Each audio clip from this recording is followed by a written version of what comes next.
Hi and welcome back. Today I've got for you all those fancy Spätzle recipes that I showed you in a video a few weeks ago. We will be making 3 different kinds of Spätzle and we're gonna start with the Hazelnut Spätzle. Those go extremely well with wild game dishes, especially venison and wild boar. Those are very similar to the regular Spätzle, so you need eggs, you need some hazelnuts, you need flour, milk and salt. And then you are ready to make the dough. I always use a kneading machine to make the Spätzle because the dough is pretty sticky. So mixing it by hand is pretty challenging. The machine does much better job than I would do. And this is the consistency that we are looking for. Spätzle are cooked on medium heat in a salty water. And I am using Spätzle grater for this. The one I use is from tzle and I will link it down below for you.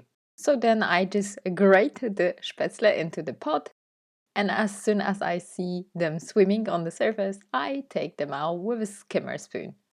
And voila, your Hazelnut Spätzle are ready.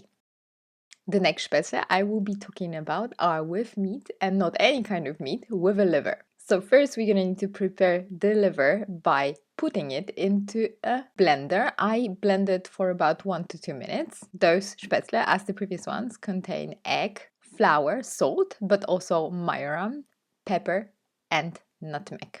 We are not adding any liquid to that dough because of the consistency of the liver. And then we mix all those ingredients very well. And liver Spätzle are made exactly the same way like the previous ones. So I'm putting the dough into the Spätzle maker and then I'm grating it into the pot. Liver Spätzle I usually served either in the hot bowl of beef broth or just fried on onion and butter with potato salad or sauerkraut. And the last Spätzle variation that we're going to cover are the Spinach Sptzle, which can be served either as a main course or as a side dish.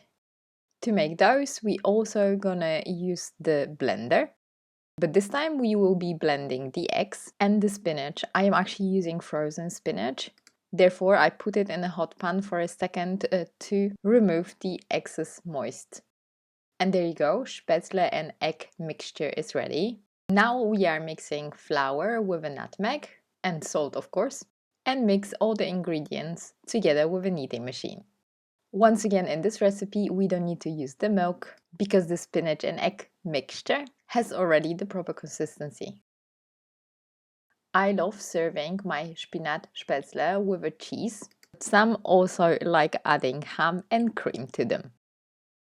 Thank you very much for watching. I really hope that you're gonna try some of those recipes. Please let me know in the comments down below how you like eating your Spätzle and which variation is your favorite. On this channel I was talking about Spätzle several times, so if you wonder how to make Spätzle, please make sure you watch this video next. And if you are looking for some dinner inspiration, please click on that one. Thank you very much for watching. Next week we will be actually handcrafting, so please stay tuned for that. I wish you all a happy week, stay safe, healthy, and I will see you on Sunday. Bye!